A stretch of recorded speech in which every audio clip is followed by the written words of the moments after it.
Buenos días, tardes, noches a los seguidores de este canal e interesados en la disciplina semiótica. Eh, la semiótica estructural, aquella inaugurada por Algirdas Julián Greimas, tuvo desde su germinación a la literatura como objeto de estudio privilegiado.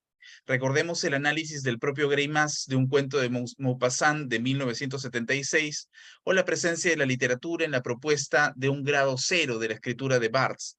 La semiótica estructural se orientó más que nada al análisis de los textos literarios, partiendo de sus exploraciones en el campo de los mitos y los cuentos populares. Y aquí voy a citar a Fontanil en Semiótica y Literatura. En este sentido, la semiótica literaria era una suerte de antropología estructural del texto literario. Iluminación nueva y fecunda, sin duda, pero que no podía satisfacer plenamente a los especialistas de la literatura. Precisamente es por su carácter descriptivo y formal que la semiótica puede desentrañar los conjuntos significantes y dar cuenta de los efectos de sentido de un texto. No obstante, también el análisis puede perderse de la vida del sentido local, sea política como económica o cultural, como de las intensidades y devenires que se conducen en su escritura. Para subsanar esto, podríamos recordar al último Greimas, preocupado por la aprehensión estética y los acontecimientos de su reflexión sobre los textos literarios modernos de Michel Tournier en De la imperfección. Precisamente para conversar sobre esta reunión entre semiótica y literatura, entre cultura y semiótica, me encuentro hoy con el profesor Santiago López Maguiña. Profesor Santiago, ¿cómo estás? Buenos días. ¿Cómo estás, Eduardo? ¿Qué dices? Buenos días. ¿Qué Muchas tal? Buenos días. gracias por la invitación. Un placer conversar El sobre temas que tanto nos interesan y gustan. Genial. Santiago, antes de yo comenzar con las preguntas, con algunas preguntas que te quería hacer, yo primero te quiero presentar, ¿no? Para que vayamos conociendo las personas que no te conozcan, los que te conozcan puedan, digamos, saber cuáles son tus últimas publicaciones y esto. El profesor Santiago López Maguiña es profesor principal de la Universidad Nacional Mayor de San Marcos, del Departamento de Literatura, profesor de Semiótica y Literatura Peruana. Es investigador del Instituto de Investigaciones Humanísticas y del Instituto de Investigaciones Raúl Porras Barrenechea, de la Universidad Mayor de San Marcos. Miembro fundador de la Asociación Peruana de Semiótica y es doctor en literaturas hispánicas y luso-brasileras por la Universidad de Minnesota en Estados Unidos. Es también investigador del CONCITEC y ha publicado los siguientes capítulos del libro: La amistad como un desborde pasional en el poema de Juan Ramírez Ruiz, Noches de Adrenalina, de Carmen Olé, y Antonio Correjo Polar, La heterogeneidad cultural y literaria en el mundo andino. Nuevamente, gracias Santiago por conversar conmigo y quisiera comenzar nuestra conversación con una primera interrogante. Ante todo, una pregunta general, ¿no? En la lectura sobre la emasculación en los cachorros de Vargas Llosa o en la identificación de simbolismos en los gallinazos sin pluma de Julio Ramón Ribeiro, o tu propuesta sobre esquemas discursivos en la narrativa del conflicto armado interno en el Perú en las novelas La niña de nuestros ojos y La noche y sus aullidos, tú propones una lectura semiótica que refresca textos muy conocidos, ¿no? En el caso, por ejemplo, del pequeño relato de Vargas Llosa, identificas que la emasculación es simbólicamente relacionada al rito del sacrificio. De aquí viene mi primera pregunta, Santiago, una pregunta general. ¿Cuál es la importancia de la semiótica en el análisis y comprensión de la literatura? O, para no preguntarte algo más duro, quizá, ¿para qué sirve la semiótica en la comprensión de la literatura? Bueno, ¿para qué me sirve la semiótica? Tendría que eh, ser la pregunta, ¿no? Personalmente, no para qué sirve a otros, ¿no? Específicamente, mi opción es, en este caso, personal. Eh, Te diré un par de cosas respecto de esta pregunta. La primera cuestión es que eh, digamos que elijo la semiótica como método de análisis y como teoría también del análisis en general, ¿no?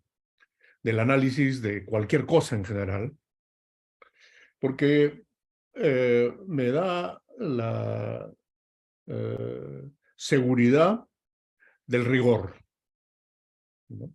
Me da la seguridad de una exactitud y particularmente de una forma de superar lo que cuando conozco la semiótica era predominante en San Marcos, el análisis impresionista, ¿no? Eh, pues lo que predominaba en los años 70, cuando yo llego a conocer la semiótica, primeros años de los 70, antes de que conociera a Enrique Bayón, con el profesor con el cual me introduzco a esta disciplina, es el análisis impresionista. El análisis, digamos, intuitivo, ¿no? Más bien emotivo, para decirlo de alguna manera, afectivo, ¿no? O sea, se escribe sobre lo que el texto impresiona, sobre lo que el texto causa en términos de una emoción inmediata, ¿no? Si bien es cierto, en los años 70, pues habían esfuerzos por desarrollar eh, análisis de una manera más sistemática, pues digamos que el método predominante en los estudios literarios de San Marcos era la estilística, ¿no? Lo que en realidad dominaba el ambiente era el impresionismo, ¿no? Eh, Analizar a partir del gusto, a partir de la Mm, emoción. Esto me ujú. gusta, esto me entristece, esto me exalta, ¿no? Eh, entonces, frente a esa actitud, pues encontré en la semiótica una orientación que me permitía hacer análisis más precisos, más sistemáticos. Además, por otro lado, llego a la literatura después de haber pasado por la Universidad Nacional Agraria, ¿no? Que es una universidad científica. Ah, caramba. ¿No? Después de haber pasado por cursos de matemáticas, economía, O sea, ya biología, tenías etc. ahí una relación con el rigor, ya. Tenía una relación con el rigor y con la noción de estructura, además, porque ya en la Mm, universitaria había podido acceder a textos estructuralistas. El estructuralismo, en general, me, me atrajo desde el principio, ¿no? ¿Estamos hablando de qué año, Santiago? Estoy hablando de fines de los 60, que entró a la Molina, y comienzos de los 70, ¿no? Entonces llego a San Marcos el año 72, me encuentro con Enrique Bayón, regresado hacía poco de Francia, donde había estudiado con Greimas. Así que la semiótica me fascina desde el comienzo. Greimas. Era difícil en ese entonces, ¿no? Ahora para mí es todo lo que estudiaba y aprendía en esos años es pan comido, digamos. Pero en esos años era muy difícil, ¿no? Era básicamente estudiar semántica estructural de Greimas, los semas, clasemas, en fin, Texto sememos, riguroso. ¿no? Esas categorías que eran a la vez que extrañas, difíciles, fascinantes, porque me permitían el acceso a la dimensión profunda en ese entonces, Claro. así de la significación, de los significados, de los contenidos. Por fin, lo que era una masa este, no susceptible de ser descrita, ¿no? Ujú. Un- una cosa indefinida, amorfa, ¿no? Como era el contenido, podía ser, ¿no?, aprendida de una manera sistemática, ¿no? Entonces, por eso me gusta la semiótica. Y bueno, pues, pero a partir de allí descubro otras cosas, ¿no? Y esta idea inicial de lo que es la significación, el significado, el sentido, etcétera, va a ir cambiando, ¿no? Eh, esa, esa es una cuestión que quería señalar, ¿no? Es Ujú, decir, me inclino por la semiótica porque me da garantías de rigor, ¿no? ujú, La, la segunda cuestión, ya más o menos que la he dicho también, pues tengo una atracción por el estructuralismo, ¿no? Desde que lo conozco, desde mis primeras lecturas, ¿no? Son lecturas que para mí eran complicadísimas y difíciles, pero sin embargo eran atractivas, ¿no? O sea, Althusser, ¿no? Foucault, eh, Lacan, ¿no? Tengo la osadía de leer los escritos de Lacan, ¿no? Tenía 18, 19 años. Y, y también interactuaste con Deleuze, me contaste alguna vez, ¿no? Más adelante me encuentro con Deleuze, ¿no? Con Deleuze. Pero muy temprano, ¿no? O sea, de Sí, hecho, yo sí, pensaba que recién en los 90 había impactado de él, pero tú ya lo estabas leyendo en el 70. sí, Este, lo que pasa es que en San Marcos también enseñaba un profesor que es el que introdujo en realidad, junto con Enrique Bayón, por diferencia de meses, el estructuralismo, el estructuralismo en realidad, ¿no? No la semiótica. Creo que Bayón es el que introduce la semiótica acá, sin duda alguna, pero el introductor del estructuralismo es Víctor Lee Carrillo, es un filósofo, ¿no? sí, filósofo, alumno de Heidegger, ¿no? Heideggeriano, y es muy importante. Y entonces, Creo que Víctor Lee Carrillo le llevaba frutas a Heidegger en su exilio, ¿no? Era, así en la cuentan. Selva Negra. en la- Sí, así cuentan. Sí, Sí, sí, sí, Víctor Lee Carrillo. Claro, tú habías interactuado justo con eso. Y a propósito, justo aquí va digamos, una pregunta que también tengo pendiente, porque claro, tú nos dices, tienes muchos textos que han estudiado, ah, obras literarias, cuentos, ¿no? Como lo que me comentaba de Vargas Llosa, Julio Ramón Ribeiro. sí. Pero claro, tú nos dices, yo suelo entrarle con cierto rigor. No obstante, al inicio de esta conversación, yo comentaba que hay un acercamiento primero de la semiótica a la literatura en base a un texto rígidamente concentrado en la descripción y muy formal. De hecho, los estructuralistas más rígidos recomendaban prescindir absolutamente de cualquier variable contextual, cultural, etc. No obstante, en tus artículos, como una visión moderna colonial del mundo andino, tú te preocupas por las categorías como lo áspero, lo duro y lo rocoso, y las enmarcas en un contexto histórico de exclusión geográfica y simbólica de la sierra.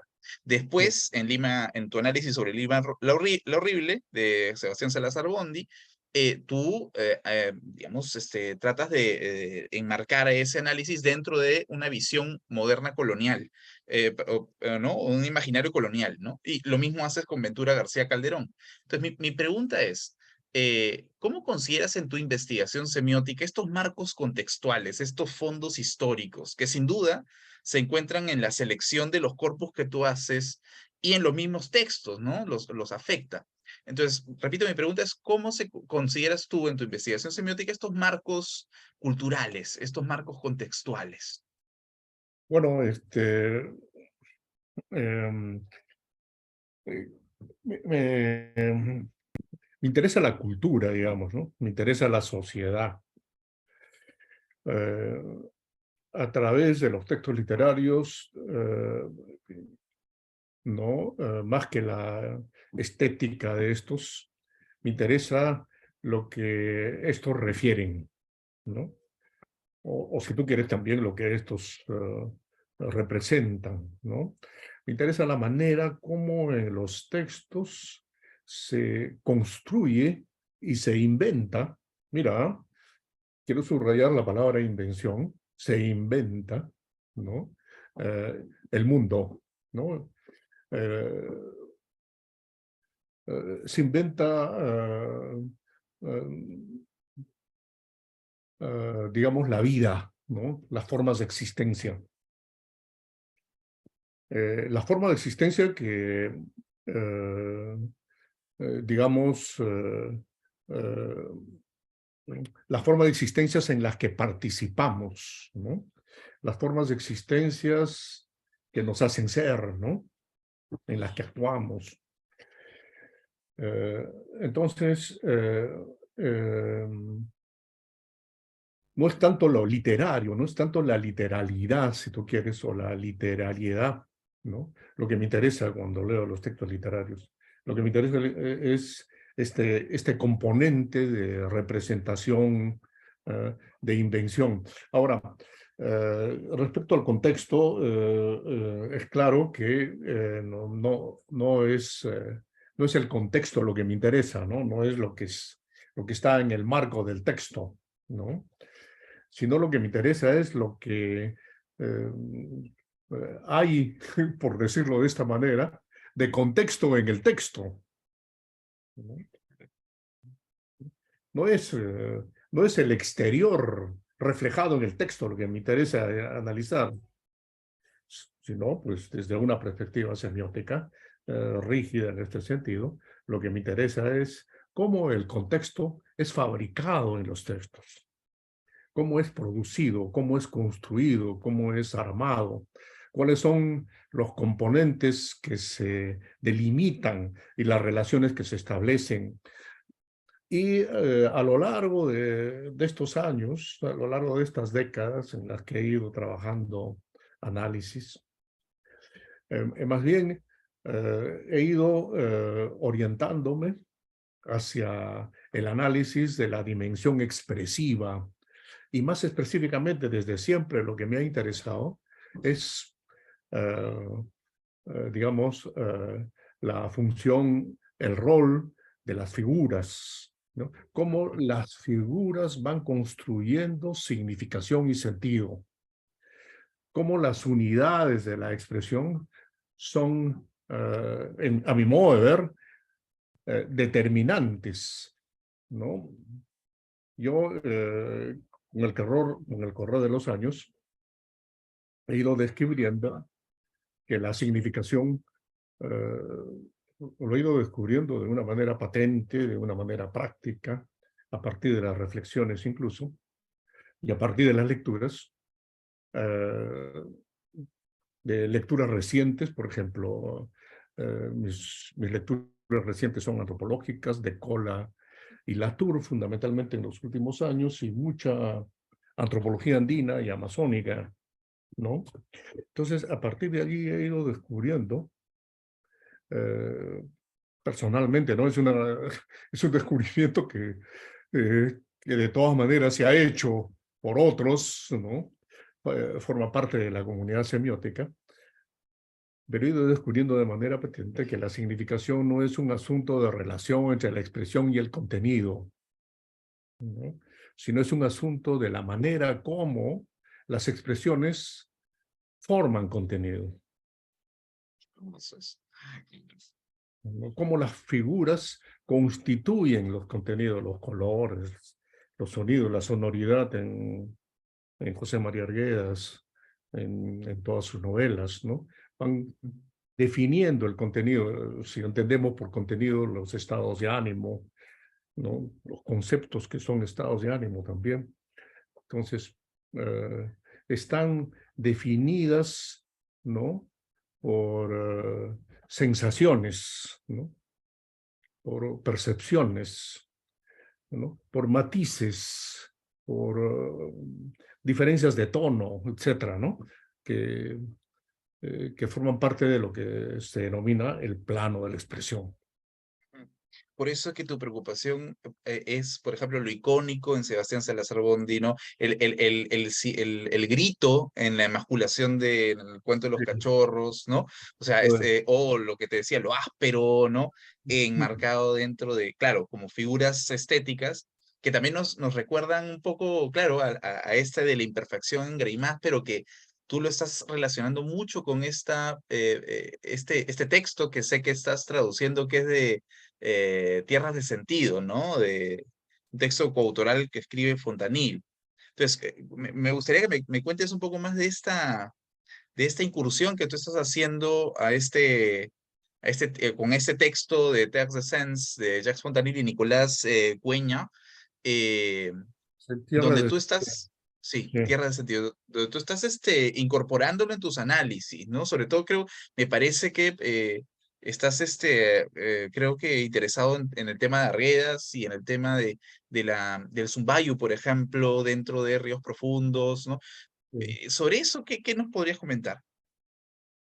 Bueno, pues la antropología siempre ha sido una preocupación, siempre ha sido este, algo que me ha atraído, ¿no? Los mitos, las leyendas andinas particularmente. Leí temprano a Levi-Strauss, El pensamiento salvaje, me leí todas las mitológicas, ¿no? Lo crudo y lo cocido, de la miel a las cenizas, etcétera. Entonces, el análisis de la tradición oral, de los mitos, ha sido algo que, por lo que siempre he sentido una gran atracción. Por el hecho mismo de que procedo de provincia, soy de Huaraz, he escuchado relatos orales, mitos desde mi infancia. Entonces, siempre he sentido una atracción especial por ello. Así que fue ¿cómo decirlo? Fue algo importante para mí la aparición del libro de Fontanille y Cueñas, Tierras de Sentido, ¿no? Ujú, ¿Por qué? Porque pues en Tierra de Sentido se propone un nuevo giro a la semiótica. La semiótica ha sufrido distintos giros, ¿no? El primer giro fue después de su origen eh, mm, lingüístico semiótico, ¿no? La semiolingüística vino luego el giro fenomenológico, ¿no? Con semiótica de las pasiones, ¿no? Luego el giro pragmático con semiótica de las prácticas, ¿no? Y en el año 2018 viene el giro antropológico, ¿no? La antroposemiótica, ¿no? La semiótica se refunda, ¿no? Se abre a otros campos, pero también reorganiza sus esquemas y, y sus modelos, ¿no? En este último libro, en este libro de Fontanille y Cueñas, pues se propone un nuevo modelo, digamos, generativo, ¿no? ¿No? Sobre la base de las propuestas de Latour, fundamentalmente del libro del año 2013, ¿no? Investigaciones sobre los modos de existencia, que es un libro eso es fundamental para... difícil, es un libro difícil, ¿no? Cuando uno lo lee con cuidado no es tan difícil, ¿no? Entonces, a partir de ese libro, se proponen una nueva reformulación de la semiótica. No se deja la semiótica antigua, por supuesto, la semiótica de Greimas y Curtés, no se abandona los grandes modelos iniciales, ¿no? Ellos siguen vigentes, no se abandonan los esquemas narrativos, pero hay una nueva, digamos, manera eh, de entender la semiótica, ¿no? Como modos de existencia, no en el sentido de la categoría modos de existencia que se desarrolla por parte de Greimas, ¿no?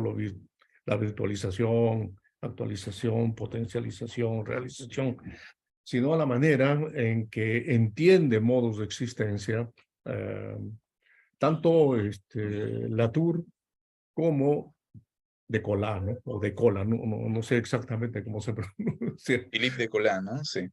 Entonces, y bueno, como siempre he tenido una preocupación por lo antropológico, por lo sociológico, pues la introducción de las sistematizaciones, investigaciones de Decola y Latour para mí son realmente eh, eh, importantes, ¿no? A la vez que fascinantes y asombrosas, ¿no?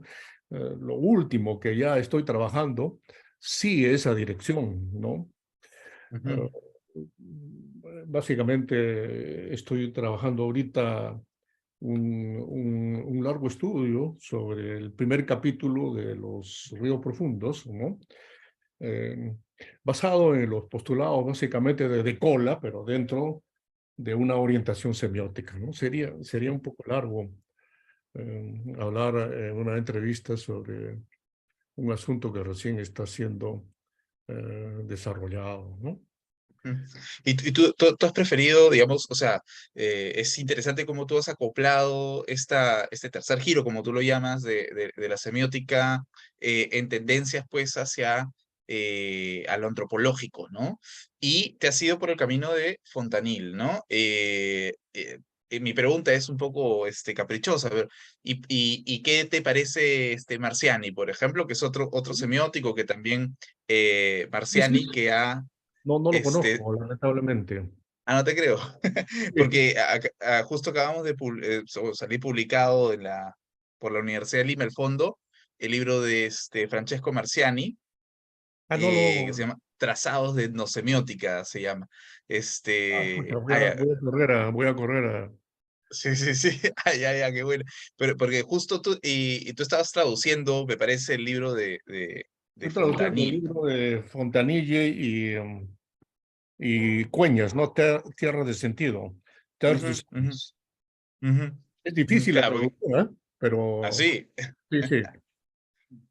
Sí, y una cosa, Santiago, ya para ir cerrando, justamente, estabas comentando un poco sobre tus proyectos, los proyectos que estabas construyendo en torno eh, a la semiótica, sin duda, pero mi pregunta es si tus futuros proyectos están considerando de qué modo la literatura, ¿no? Porque quizás podamos decir que en tu primera acercamiento a la literatura es a través del rigor semiótico y tenemos este otro acercamiento tuyo ya más preocupado por la cultura, por el proceso antropológico que gesta efectos de sentido.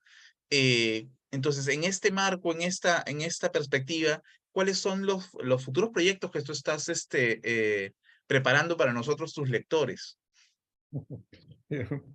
Bueno, eh, eh, son varios proyectos los que tengo, pero básicamente ahorita estoy dedicado a, a la obra de José María Arguedas, ¿no? Y fundamentalmente a un libro que es Los Ríos Profundos. Ahora, ¿Por qué Arguedas? por, por un montón por un montón de razones, ¿no? Pero básicamente lo que me interesa de Arguedas es el mundo de lo sensible. Mm, Ahora, me interesa también en el caso de Arguedas y en el caso del mundo andino sobre todo, precisar cuál es el modo de existencia, ¿no? Dominante, el modo de ser, ¿no? Y en ese sentido, eh, me importa mucho el modo en que se organizan las percepciones y el modo en que se organizan las interacciones desde un punto de vista semiótico en los relatos. Entonces, para introducir una cuestión un poco técnica, ¿no? Eh, Siguiendo a De Cola, creo que en efecto el mundo andino es un mundo analógico, un mundo que procede por comparaciones, mediante el establecimiento de relaciones de similitud, tal y conforme describe eh, Foucault la episteme del Renacimiento, ¿no? La episteme del Renacimiento es una episteme que construye el conocimiento sobre la base de semejanzas, simpatías, analogías, ¿no? El mundo, ¿no? Eh, no, no las construye como la construye el naturalista, ¿no? Por relaciones de identidad y diferencia, ¿no? Sino las construye a partir de relaciones de semejanza, ¿no? Clasifica a los seres del mundo no por su identidad y diferencia, ¿no? Mm, No por los elementos en común que mantengan entre sí y por los elementos que lo distinguen, sino lo clasifica teniendo en cuenta sus semejanzas, ¿no? Sus similitudes. Y bueno, dos elementos son semejantes, no solamente porque se parecen entre sí por alguna razón, sino también porque son próximos mm. o porque simpatizan, ¿no? O, ¿no? Porque se atraen entre sí, ¿no? Entonces, el mundo andino es también analógico, ¿no? Es decir, procede eh, por semejanzas y por oposiciones, ¿no? Tú en el mundo andino encuentras que todo elemento tiene su par, ¿no? Eh, Todos los elementos son o bien Hanan o bien Hurin, o bien masculinos o bien femeninos, ¿no? No hay un elemento que se defina por sí mismo, siempre se Mm. define lo contrario, ¿no? Ahora Y bien, eso tú lo encuentras en Arguedas. claro, bueno, en Arguedas está presente y todos los analistas lo han notado, ¿no? Pero hay algo adicional. También el mundo andino es animista. Ujú. ¿No? ¿Y qué quiere decir que es animista? Pues que todos los seres tienen alma, Mm. que todos los seres, vamos a decirlo en forma radical, son humanos, ¿no? Que con todos los seres se pueden establecer relaciones comunicativas entre seres iguales, ¿no? Yo puedo comunicarme, en Arguedas, ¿no? Se comunica con perros, con plantas, con cosas incluso, ¿no? Con Mm. objetos, con piedras, ¿no? Es decir, todo ser existente tiene una capacidad comunicativa. Entonces, esta dimensión del animismo, si bien ha sido anotado en alguna medida, no ha sido suficientemente descrito por la Mm. bibliografía antropológica. Entonces, lo que trato de... la antropología más o menos, o con bastante rigor también, ha descrito el nivel analógico, ¿no? de, la, de los modos de representación y percepción andinas, pero ha descuidado la dimensión animista y la Mm. combinación que hay entre el animismo y el analogismo. Entonces, trabajo eso actualmente, no poniendo énfasis en dos cuestiones, ¿no? La primera cosa en la que pongo énfasis es que todo esto lo trabajo a nivel del plano de la expresión ahora. Mm. Claro, lo que nos comentabas, ¿no? ¿Sí? Todo es plano de la expresión, o sea, el plano del contenido es una consecuencia de las composiciones expresivas. Mm, claro. El plano del contenido surge como resultado de las disposiciones, de las estructuraciones, de las relaciones entre las unidades sensibles entre las cualidades sensibles, ¿no?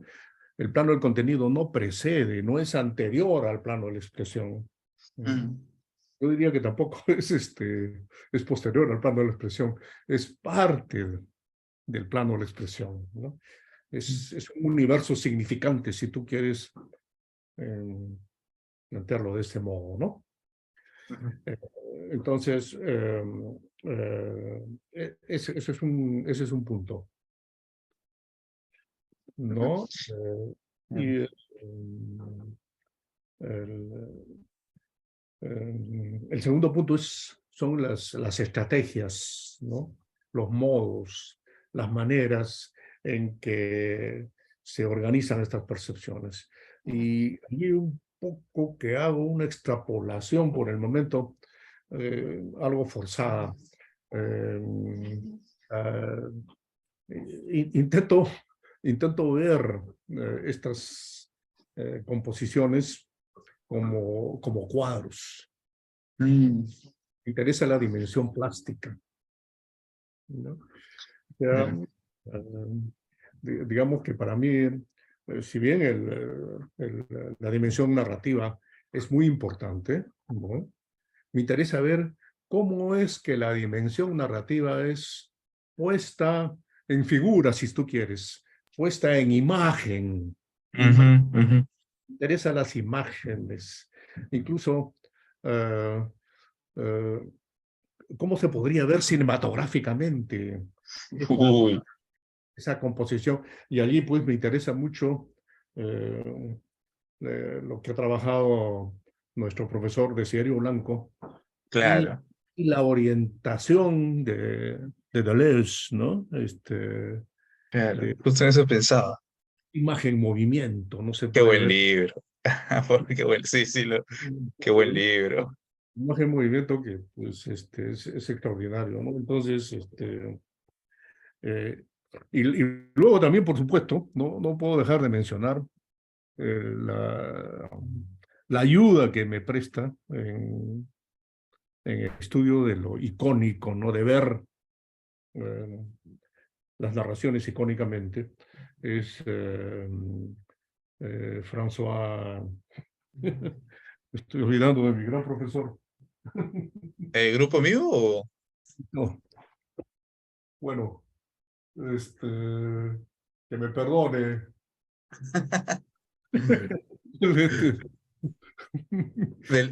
François del iconismo. Sí, espérate, espérate. A ver, dale, dale.